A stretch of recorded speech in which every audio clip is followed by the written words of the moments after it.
하나님의 말씀을 봉독하겠습니다. 요한계시록 12장 7절에서 12절까지의 말씀입니다. 신약성경 410면 어간에 있습니다.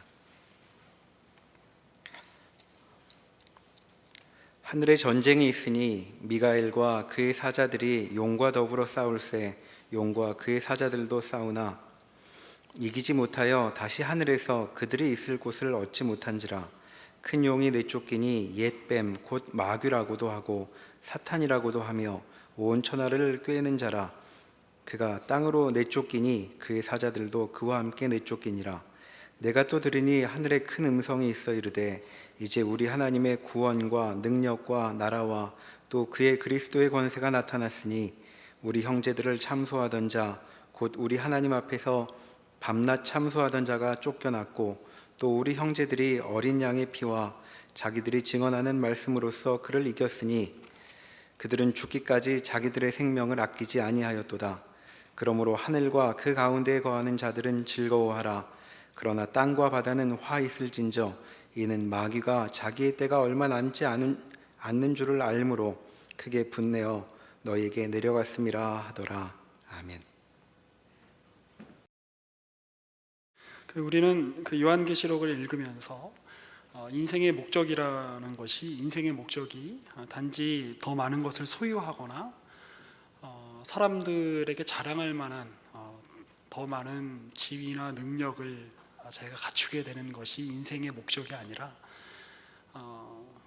인생보다 더 큰 것이 있다, 삶보다 더 큰 것이 있다라고 하는 그러한 전망, 그러한 시야를 이렇게 갖출 것을 요구받고 있습니다. 요한계시록에는 이제 성경의 이제 다른 부분에서도 숫자 7에 관한 어떤 그런 이야기들이 이제 나옵니다만, 특히 요한계시록에는 7이라고 하는 그 숫자가 굉장히 상징적으로 이렇게 많이 나타납니다. 주님께서 그 반보섬에 gat혀 있는 그 사도 요한에게 나타나신 날이 이제 주의 날이었죠. 7일째 되는 요즘 우리가 이제 주일로 지키는 그 날입니다. 그리고 그 7 교회에게 이제 편지를 주십니다. 그리고 이제 주님께서 7 교회가 당하고 있는 내적인 그리고 외적인 어떤 환난, 도전, 공격 이런 것들에 대해서 이제 말씀해 주시고 굳게 믿음을 지키라 라고 그렇게 권면을 해주시죠. 2장과 3장의 내용입니다.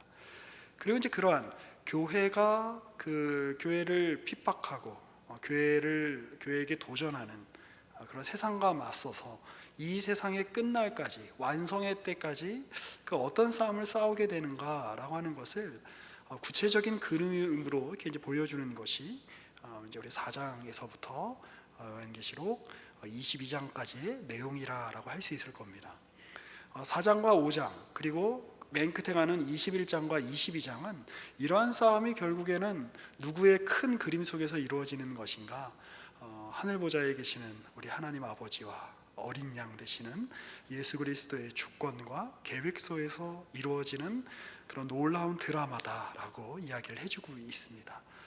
그리고 그러한 하나님의 완성이 이루어지는 방식으로 이제 심판이라는 것이 사용되어지는데, 이 심판은 하나님을 대적하는, 그리고 주님의 교회를 대적하는 그런 악한 세력에 맞서서 그 악한 세력을 이렇게 무너뜨리고 꺾어뜨리는 방식으로 진행이 되고 있는 것이죠. 그래서 이 심판의 목적이 무엇인가라고 할 때에 우리가 떠올릴 수 있는 가장 좋은 예는 구약에 나타나는 바로 출애굽기에 나타나는 열재앙일 것입니다. 주님께서 애굽에 열재앙을 이렇게 퍼부으시는 이유는 단지 주님이 사람을 괴롭히는 것이 좋기 때문이 아닌 거죠. 자신의 백성을 구해내기 위해서 하나님을 거부하는 그런 세력에 대하여 하나님의 하나님 되심, 그분의 주권과 능력을 거짓 신들에 맞서, 사실 거짓 신들에 맞서라는 표현은 그렇게 정확한 표현은 아니죠. 왜냐하면 하나님 외에 다른 신이란 존재하지 않으니까요. 사람들이 신이라고 생각하는 그런 모든 우상들을 깨시는 어떤 이 작업들, 그게 바로 이제 열재앙의 핵심되는 내용일 겁니다. 그리고 그걸 통해서 궁극적으로는 이제 그 당대에 있었던 그 열재앙을 경험했던 애굽 사람들이나 그 소문을 들었던 홍해 사건의 소문을 들었던 애굽과 혹은 이스라엘 주변에 있는 여러 민족과 나라들에게 하나님이 참 두렵고 크신 하나님이다라고 하는 어떤 이해를 주었지만, 가장 일차적인 목적은 그러한 열재앙과 홍해에서 일어난 어떤 기적들의 가장 일차적인 목적은 하나님의 백성을 위한 것이었습니다. 마찬가지로 이 요한계시록에 나타나고 있는 이런 심판과 어떤 그 형벌과, 그리고 이 세계를 이렇게 종말을 이렇게 가지고 오시면서 이렇게 행하시는 하나님의 이 주권적이고 이렇게 무시무시하신 어떤 이러한 내용들이 우리에게 어떤 교훈을 주기 위한 것. 여기서 말하는 교훈이란 하나님이 이렇게 무서운 분이니까 너 정신 차려라, 이런 차원이 아니라 우리가 섬기는 하나님이 얼마나 놀랍고 크시며 강하시며 우리를 붙드시는 하나님이신가라고 하는 사실을 알아 믿음 위에, 반석 위에 굳건히 서라, 믿음을 가져라 라고 하는 차원에서 이런 말씀들이 주어지고 있는 것입니다. 그래서 이제 4장과 5장에서는 하늘 보좌 우편에 계시는 그 어린 양에 대한 그 묘사로 이제 초점이 맞춰지면서 이 어린 양, 바로 예수 그리스도께서 하나님께서 가지고 계셨던 7인으로 봉인된 두루마리를 이제 펴시는 과정들이 나타나죠. 그리고 그 7번째 인을 떼자 어떤 일이 이제 일어납니까? 7 나팔이 이제 불려지게 되고, 그 다음에 이제 우리가 이후에 살펴보는 대로 이제 7 대접의 이제 재앙이 펼쳐지게 됩니다. 자, 그런데 이것은 이제 역사의 어떤 마지막 때에 7인을 떼면서 나타나게 되는 어떤 그러한 그 과정들이 시간 순서대로 일어나게 되고, 그 다음에 7 나팔에서 일어나게 되는 과정들이 시간 순서대로 일어나게 되고, 7 나팔을 불었을 때, 첫 번째 나팔을 불었을 때 일어난 현상이 역사적으로 구체적으로 뭐고, 두 번째 나팔을 불었을 때 일어난 현상이 역사적으로 구체적인 어떤 사건이고, 이런 식으로 해석을 하는 건 조금 이제 곤란하다라고 저희가 이제 계속해서 말씀을 드리고 있습니다. 이 세상의 어떤 악과 하나님을 거부하는 세력에 대한 하나님의 어떤 심판의 어떤 모습을 유형적으로 이렇게 그려내고 있는 것입니다. 그 1930년대 말에 그 초연이 됐던 7인으로 봉인된 책이라고 하는 프란츠 슈미츠라고 하는 사람이 작곡한 오라토리오 곡이 있습니다.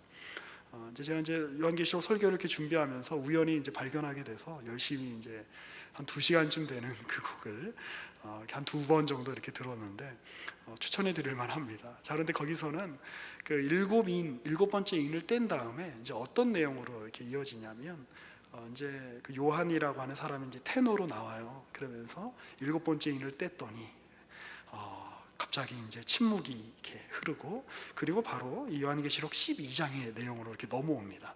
그러니까 이것이 어떤 우리가 알고 있는 물리적인 시간의 순차적인 어떤 그 순서로 이 사건들이 배열된 것이라기보다도 어떤 그 유형적으로 그 여러 이렇게 국면들을 이렇게 하나로 이렇게 표현하고 있는 거다라고 이해하시면 좋을 것 같습니다.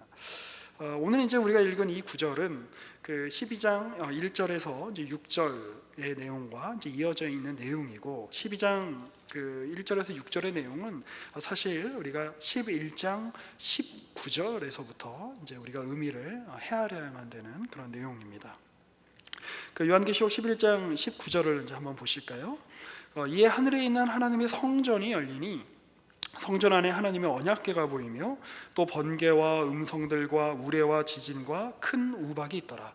저희가 지난주와 또 지지난주와 저희가 계속 살펴봤듯이 하나님께서 지금 나팔을 통해 나팔 소리와 함께 지금 행해지는 이 세상의 어떤 심판이 우리가 인을 뗄 때에 그리고 그 이전부터 수많은 사람들이 하나님 앞에 기도했던 그런 기도의 내용의 응답이었다라고 이렇게 강조를 이제 드렸습니다.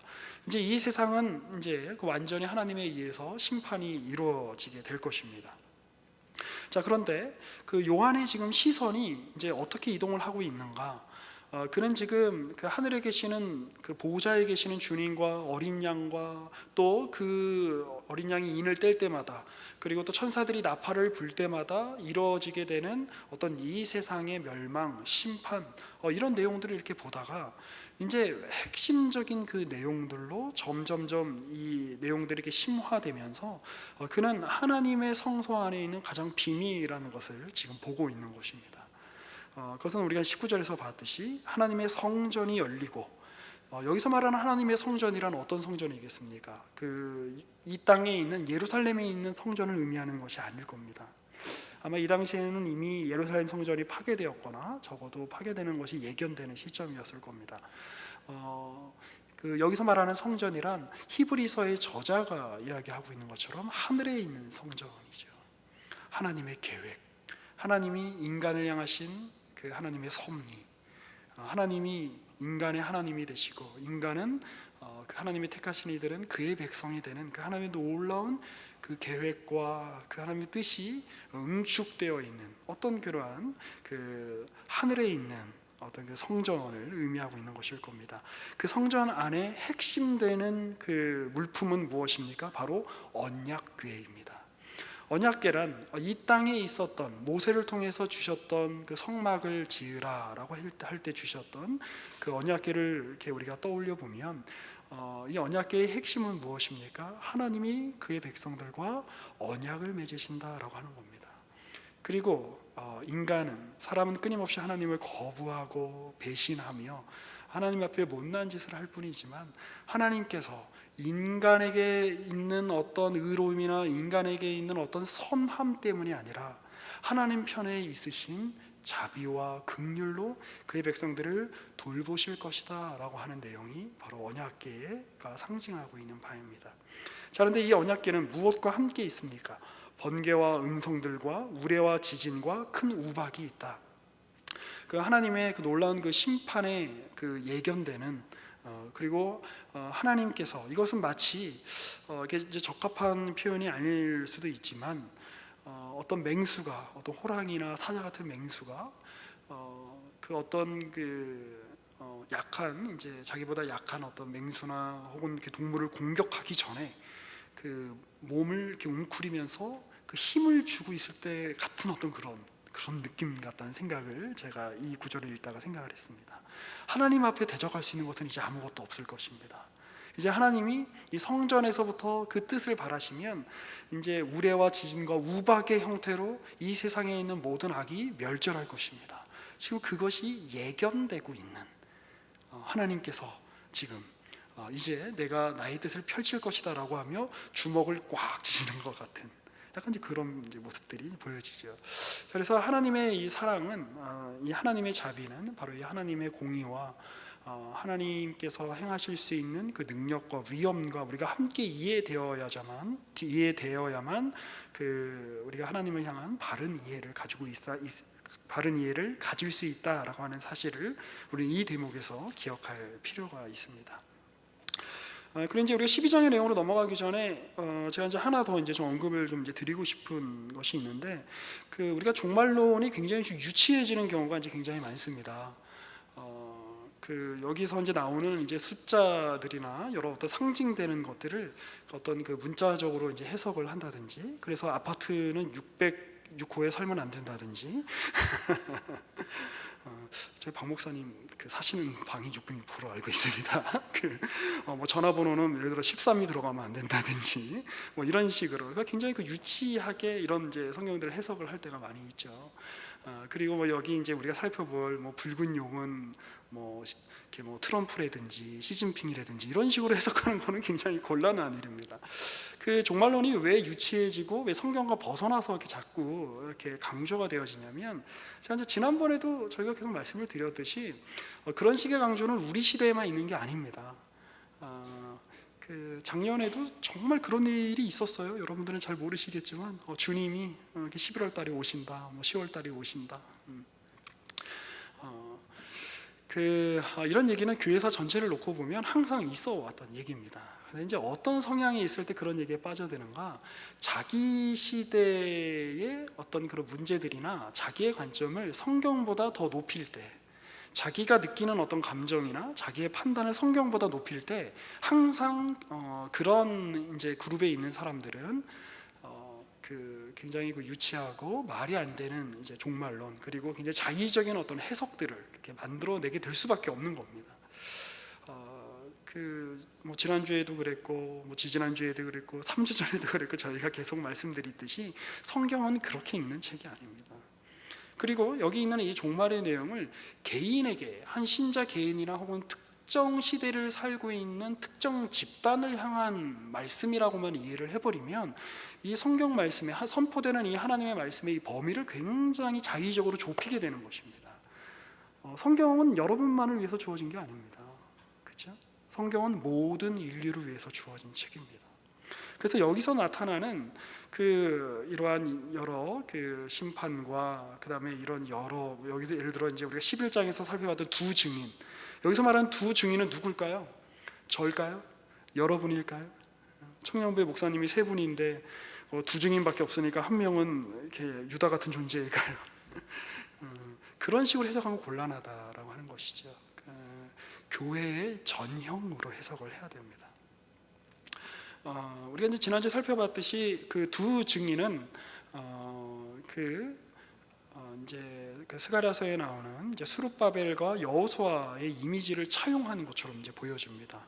스룹바벨은 포로 귀환 시절에 이제 이스라엘을 다스렸던 통치자입니다. 총독이자 이제 왕의 역할을 하는 사람이었죠.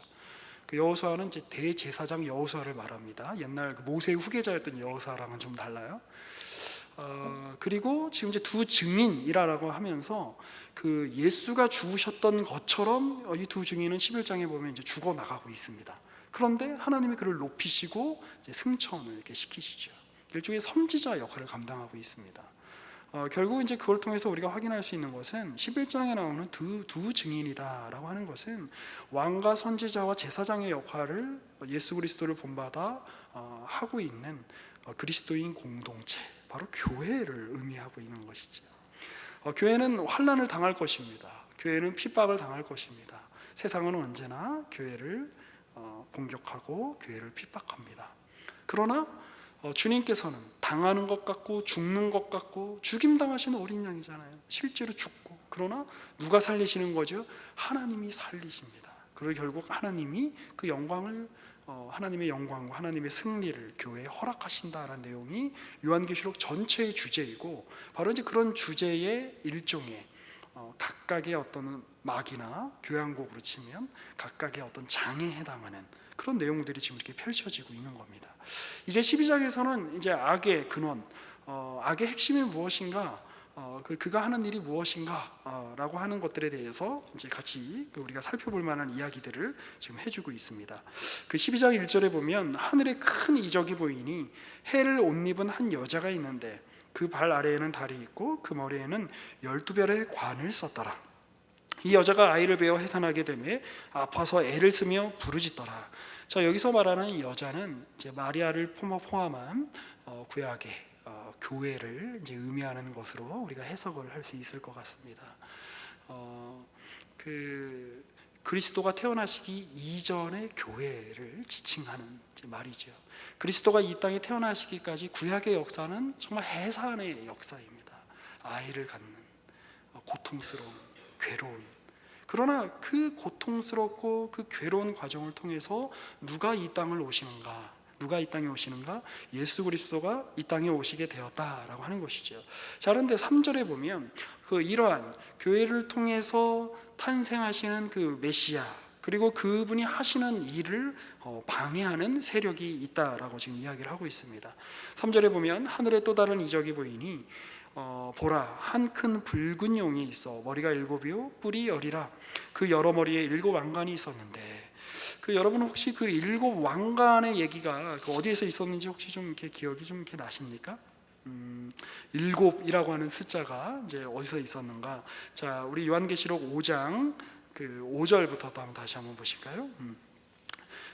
요한계시록 5장 5절부터 보시면 이제 사도 요한이 영광 중에 계시는 주님을 보는 모습인데, 장로 중에 한 사람이 내게 말하되 울지 말아라. 유다 지파의 사자 다윗의 뿌리가 이겼으니 그 두루마리와 그 7인을 떼시리라 하더라. 내가 또 보니 보좌와 네 생물과 장로들 사이에 한 어린 양이 서 있는데 일찍이 죽임을 당한 것 같더라. 이거 누가 봐도 예수 그리스도를 이렇게 지칭하는 말이죠. 그에게 7뿔과 7 눈이 있었다라고 이렇게 표현을 합니다. 뿔은 이제 우리가 흔히 알듯이 영광의, 존귀의 상징입니다. 어떤 권력의 상징이고 힘을 가지셨다, 주권자시다라고 하는 뜻이겠죠. 7 눈이 있으시다라고 하는 것은 온 세계를 감찰하시고 또 교회를 돌보신다 라고 하는 이런 뜻일 겁니다. 이 눈들은 온 땅에 보내심을 받은 하나님의 일곱 영이었다라고 이제 그렇게 표현을 하고 있습니다. 자, 그런데 다시 우리 12장으로 한번 돌아와 보시죠. 자, 12장에 보니까 이 붉은 용, 여자를 대적하고 나중에 이제 보면 여자를 통해서 이렇게 태어나는 아이를 대적하는 바로 이 붉은 용은 머리가 일곱이고 뿔이 열이고 머리에 일곱 왕관이 있다라고 표현을 하고 있습니다. 철저하게 어린 양 되시는 그런 예수 그리스도의 모습을 패러디한, 따라한 이제 그런 이제 모습이죠. 자, 4절을 또 한번 보실까요? 그 꼬리가 하늘의 별 3분의 1을 끌어다가 땅에 던지더라. 용이 해산하려는 여자 앞에서 그가 해산하면 그 아이를 삼키고자 하더니, 결국 이 보니까 이제 이 세상의 어떤 악과 이 세상의 심판을 받게 되고, 또 이 세상에 많은 사람들이 악을 행하고 이 세상에 어떤 악에 구조화되어 있고, 이런 것의 이면에는 그 하나님을 대적하여 서 있는 용이 있더라라는 이야기를 지금 이제 사도 요한이 지금 하고 있는 겁니다. 그리고 이제 재미있는 것은 요한계시록 11장에 보면 그 어린 양의 부름을 받아 그 어린 양의 사역을 이제 대리하는 두 증인이 나오죠. 그리고 그들이 이제 그 증인 역할을 하다가 죽지만 살아나서 이제 승천을 합니다. 근데 이제 우리가 다음 주에 살펴볼 이제 13장에 보면 이 용도 이렇게 두 존재를 이렇게 자기의 증인으로 부립니다. 거기는 이제 짐승이라고 이렇게 나와 있습니다. 두 마리의 짐승이. 그러니까 철저하게 지금 하나님이 하시려고 하는 일을 지금 패러디하는 존재라고 하는 것이죠. 그리고 스스로 뭐라고 여기는 겁니까? 나는 하나님이다라고 여기는 존재라는 거죠. 그것이 바로 악의 핵심입니다. 그것이 바로 악의 아주 근원적인 내용이다라고 하는 것이죠. 조금 더 이렇게 내용을 살펴보면서 또 풀어보려고 합니다. 자, 5절 한번 보실까요? 여자가 아들을 낳으니 이는 장차 철장으로, 철장이라고 하는 것은 이제 쇠로 된 지팡이를 말합니다. 권위의 상징이죠. 그 시편에 나오는 철장으로 그 만국을 다스리신다라고 하는 메시아에 대한 그런 어떤 이야기죠. 그 아이를 하나님 앞과 그 보좌 앞으로 올려가더라. 그 여자가 광야로 도망하며 거기서 1260일 동안 그를 양육하기 위하여 하나님께서 예비하신 곳에 있더라라고 이제 이렇게 이야기를 하고 있습니다. 자, 우리가 먼저 4절에서 아까 이제 보면 하늘의 별 3분의 1을 끌어다가 땅에 던졌다라고 하고 있는데, 그 하늘의 별이라는 것은 굉장히 영광스러운 어떤 존재를 지칭하는 말 같습니다. 그래서 이제 전통적으로 여기서 이제 용은 이제 그 사탄의 이제 또 다른 이름인 이제 루시퍼를 의미하고, 이 천사들 중에 3분의 1이 이제 반역을 하여 그 사탄이 악마가 되었다라고 하는 식으로 이제 그렇게 해석을 하는 이제 그런 전통도 있습니다. 또 어떻게 보면 그 여기서 말하는 이 별이라고 하는 것은 그 1절 하반절에 보시면 그 머리에는 12별의 관을 썼더라라고 되어 있는데, 여기서 이 여인은 그러니까 이제 메시아가 오시기 전에 교회, 그러니까 이스라엘로 대표되는 언약 공동체를 이렇게 말을 하고 있는 것인데, 12별의 이제 관을 이렇게 쏠 정도로 굉장히 영광스럽고 존귀한 존재인데, 이 용이 그 하늘의 별의 3분의 1을 끌어다가 땅에 던지는 이것들은 또 어떤 식으로 해석이 될 수 있는가? 하나님 편에 서 있던 자들이 그렇게 하나님을 거부하는 자리에 이렇게 서게 된 것, 그것을 바로 또 이제 표현하는 것이다라고 이렇게 해석을 할 수도 있을 것 같습니다. 근데 이제 이러한 내용들이 이제 우리에게 보여주고 있는 것은 이제 무엇일까요? 그런데 이제 6절에 보시면 우리 아까 읽었던 대로 여자가 광야로 이제 도망을 합니다. 이 용은 이 여자가 낳는 아이를 이제 해하려고 하고 삼키려고 하지만 이 여자가 낳은 아이는 장차 철장으로 만국을 다스리고 모든 것을 심판하고 모든 것의 주제가 될, 그리고 그가 하나님 앞과 보좌 앞으로 올라가게 된 아이입니다. 그리고 이 여자는 이제 그 교회를 이제 상징한다라고 이제 말씀을 이제 드렸습니다. 그런데 그가 이제 광야로 도망하는데, 여기서의 광야는 시련의 장소라기보다도 그 하나님께서 광야에서 이스라엘을 먹이시고 입히셨던 것처럼 어떤 보호의 장소라고 할 수 있을 것입니다. 그리고 이제 11장에 이제 이렇게 보시면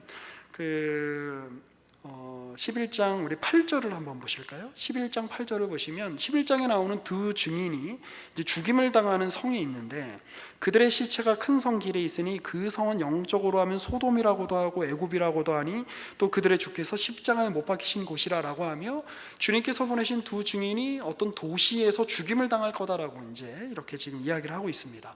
근데 이 도시는 특정한 도시라기보다도 소돔이기도 하고 애굽이기도 하고 주님께서 십자가에서 못 박히신 도시는 어딘가요?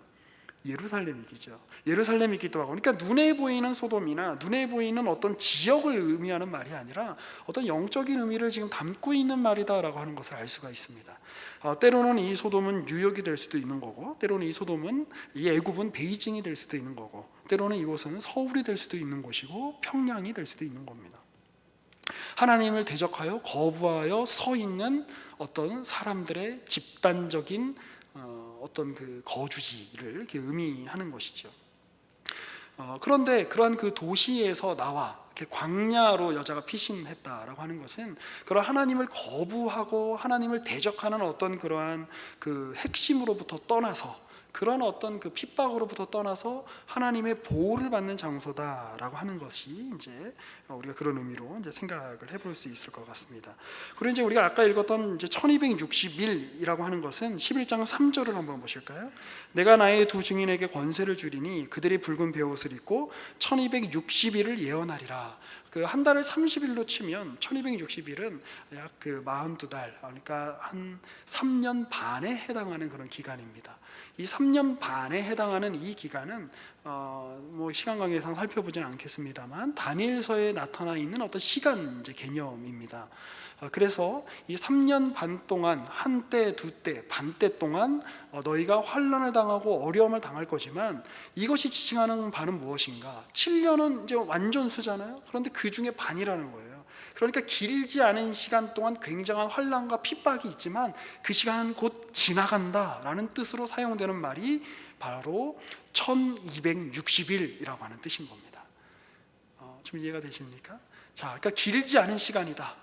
금방 지나간다. 아주 불같은 환난이 있지만 그 시간은 지나갈 시간이다. 그 시간 동안 주님이 여자를, 주님이 교회를 광야에서 보호해 주시고 지켜 주신다. 지금 그 얘기를 이제 하고 있는 것이죠.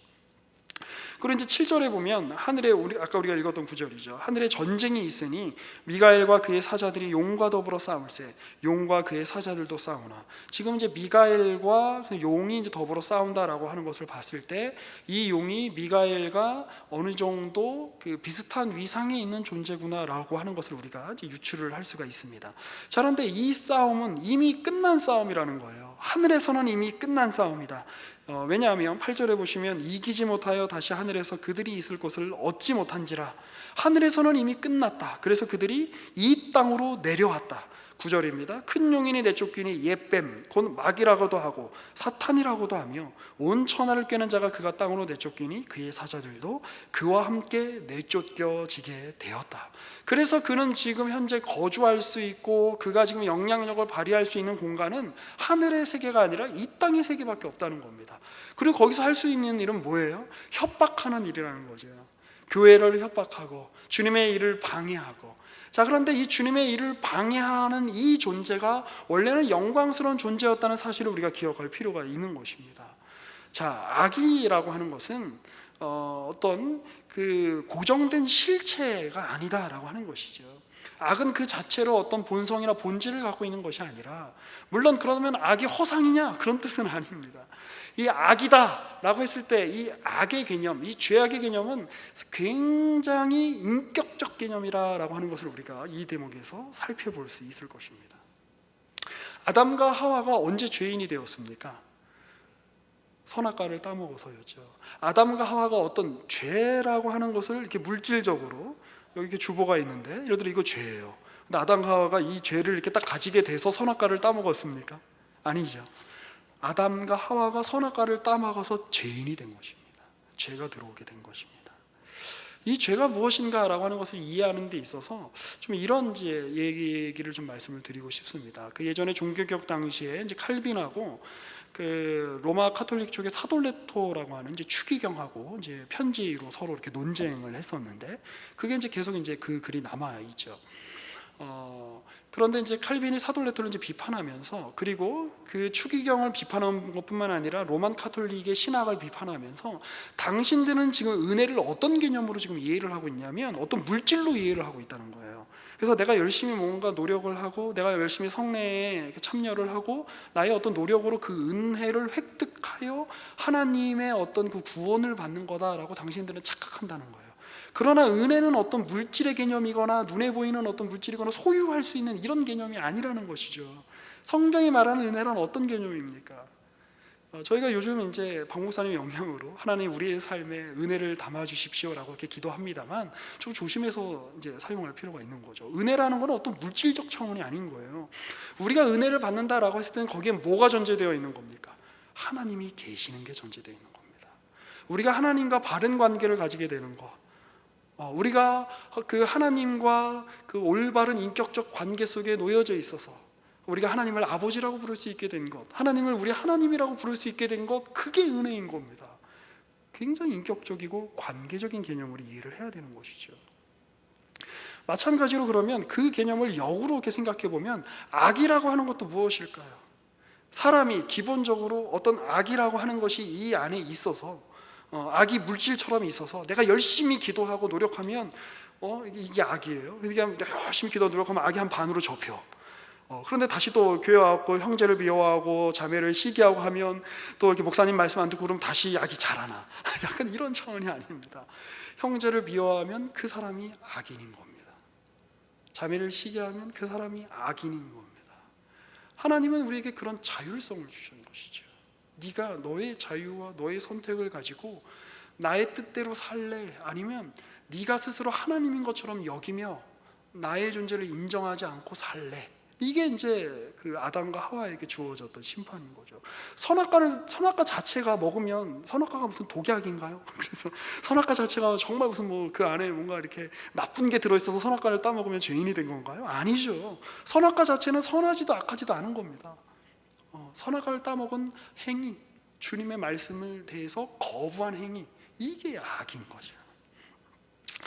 사탄은 원래 존귀한 존재로 창조된 것 같습니다. 우리가 니케아 콘스탄티노플 신경에서 말하듯이, 하나님께서는 우리 눈에 보이는 세계뿐만 아니라 우리 눈에 보이지 않는 세계도 창조하신 분이시기 때문에 이 모든 것들이 다 하나님의 피조물이라고 우리 고백하지 않을 수가 없지요. 그런데 이제 보면 이들도 우리 사람처럼 자기의 어떤 독립적인 의지를 갖고 있었던 것 같습니다. 그런데 아무리 영광스러운 존재라고 할지라도, 아무리 고귀한 존재라고 할지라도 자신의 의지를 가지고 하나님을 대적하여 서면 그것이 바로 악이요, 사탄이요, 악행자가 된다라고 하는 것입니다.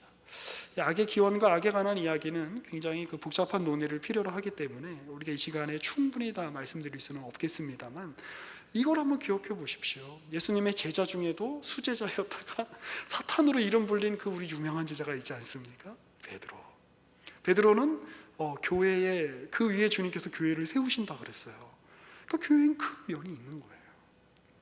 예루살렘이 소돔이 되기도 하고 애굽이 되기도 하는 겁니다.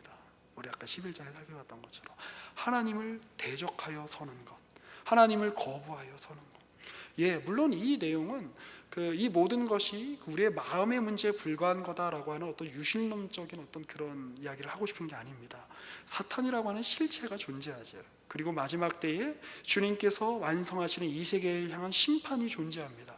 그런데 그것은 1차적으로 어디에서 시작이 되는가? 이 안에서, 우리 안에서, 공동체 안에서. 리처드 십스라고 하는 청교도가 있는데, 그분의 이제 그 글에 의하면 우리의 마음을 끊임없이 그 예루살렘으로 이렇게 비유를 합니다. 근데 이 예루살렘이라고 하는 것은 하나님을 찬양하는 아름다운 예배가 올려지는 성전이 있는 곳인 동시에 하나님을 향한 반역과 음흉한 기운이 함께 있는 도시라는 것이죠. 우리 안에 그 면이 다 있죠. 어쨌든 자, 이제 우리가 이 구절을 이제 조금 더 이렇게 우리가 좀 살펴보고 이제 결론으로 넘어가 볼까 합니다. 자, 그런데 이제 10절을 한번 보실까요? 내가 또 들으니 하늘에 큰 음성이 있어 이르되, 이제 우리 하나님의 구원과 능력과 나라와 또 그의 그리스도의 권세가 나타났으니 우리 형제들을 참소하던 자, 곧 우리 하나님 앞에서 밤낮 참소하던 자가 쫓겨났고, 또 우리 형제들이 어린 양의 피와 자기들이 증언하는 말씀으로써 그를 이겼으니 그들은 죽기까지 자기들의 생명을 아끼지 아니하였도다. 그러므로 하늘과 그 가운데 거하는 자들은 즐거워하라. 그러나 땅과 바다는 화 있을진저 이는 마귀가 자기의 때가 얼마 남지 않은 줄을 알므로 크게 분내어 너희에게 내려갔음이라 하더라. 자, 여기서 말하는 하늘과 땅과 바다를 문자적으로 이해하시면 곤란합니다. 하늘은 어떤 영적 세계를 의미하는 것이고, 땅과 바다는 우리 눈에 보이는 이 세계를 이제 의미하는 것이죠. 이미 끝난 싸움이다라고 하는 것입니다. 이미 주님께서 승리하신 내용이다라고 하는 것입니다. 이 사탄의 그 특징, 악의 어떤 핵심은 하나님을 거부함에 있습니다. 자, 그런데 로마서 1장과 2장에서도 이야기했듯이 인간이 하나님을 거부하게 되자 어떻게 되죠? 인간이 인간다워지는 것이 아니라 인간이 짐승 같아집니다. 긍정적인 의미로 인간이 이성을 잃어버리게 됩니다. 인간이 동물같이 됩니다. 자, 우리의 주님께서는 무엇이라고 성경에서 이렇게 표현이 되고 있는가? 물론 동물의 어떤 그 유비를, 동물의 상징을, 심상을 가져와서 주님을 표현하기도 합니다. 어린 양, 사자. 자, 그런데 우리 주님께서 표현되는 가장 그 많은 표현 중에 하나는 뭐냐면 사람의 아들이란 뜻입니다. 하나님은 그만큼 인간적이시란 뜻이죠. 여기서 말하는 인간적이란 하나님을 대적하여 서 있는 개념으로서의 인간적이란 뜻이 아니라 하나님이야말로, 우리가 섬기시는 하나님이야말로 이 사람을 가장 사람답게 여기시는 분이시다라는 겁니다. 우리가 좋은 의미로 야, 저 사람은 참 사람다워, 야, 우리가 사람답게 살아야지, 인간답게 살아야지라고 했을 때에 그 인간답게, 그 사람답게의 기원은 누구에게서 기원하는가? 하나님에게 기원한다는 겁니다. 그 얘기는 다르게 말하면 야, 사람이 하나님답게 살아야지 이 뜻입니다. 우리가 주님이 가지고 계시는 초월성을 가질 수 있다는 뜻이 아닙니다. 하나님이 의도하셨던 그 하나님의 형상대로 지으신 그 사람의 선한 모습이 우리 안에 나타나길 바라는 마음으로 인간답게 살아야지, 예수님같이 살아야지, 하나님같이 살아야지 라고 하는 말이 가능하게 되는 것이죠. 자, 그런데 인간이 하나님을 떠나 자기 스스로 내가 하나님이 되리라, 내가 하나님을 거부하리라, 내가 신이 되리라 라고 했을 때 어떻게 보면 인간이 신이 되는 것은 어떤 의미로 봤을 때 하나님이 원래 창조해서 목적하신 것일 수 있습니다. 그렇죠? 그리스도와 우리를 연합시키시고 우리를 하나님의 그런 지위와 하나님과 같은 그런 존재론적인 위상으로 우리를 끌어올리시는 주님이시라고 성경이 이야기하고 있기 때문입니다. 그런데 인간이 하나님과 독립하여 하나님처럼 되리라 라고 했을 때 인간이 뭐가 된다고요? 짐승이 되는 겁니다. 그 짐승의 궁극의 총화, 그 짐승의 궁극적인 모습, 뭐로 표현되는 겁니까? 이성 없는 용으로 표현되는 겁니다. 그리고 그 용에 의하여 부림당하는 두 짐승으로 표현되는 겁니다. 그런데 주님이 말씀하시는 거죠. 이 요한계시록에는 우리가 계속 말씀드리자면 우리 믿는 자들이 두려워할 구석이 없는 거예요. 그러니까 보면, 그렇죠? 짐승에 불과하다는 겁니다. 이미 이긴 싸움에 불과하다는 겁니다. 그래 뭐 이렇게 두려워하냐라고 하는 겁니다. 그들이 너의 목숨을 빼앗는다고? 하나님은 우리에게 생명을 주시는 분이다. 두려워하지 말아라. 그들이 온갖 도시에서 너희를 욕보이고 너희를 많은 사람들 앞에서 수치를 준다고? 두려워하지 말아라. 주님도 그 길을 걸으셨다. 그런데 너희는 그 주님의 길을 걷는 거다. 두 증인, 교회의 역할, 우리는 그 교회에 포함된 사람들, 그러니까 두려워할 게 없다는 겁니다. 너희의 인생이 어떻게 될까 두렵다고? 너희의 미래가 어떻게 될까 두렵다고? 뭔가 어떤 사망의 세력이나 어떤 거대한 영적 세력이 너희를 무너뜨릴까 봐 두렵다고? 두려워하지 말아라. 이미 끝난 싸움이다. 제가 아까 말씀드렸던 7인으로 봉인된 책이라고 하는 그 오라토리오에 의하면 사탄의 음성은 하나도 없습니다. 그리고 나서 제가 다시 생각해 봤어요. 그 이 요한계시록에 사탄이나 악이 부르는 노래가 있는가? 하나도 없습니다. 이 요한계시록에는 성경은 악에게, 사탄에게 노래를 할 권리를 주고 있지 않습니다. 그들은 지분이 없습니다. 노인을 위한 나라는 없는 게 아니라 사탄을 위한 나라는 없습니다. 이 성경 안에 그들은 없는 존재나 다름이 없습니다.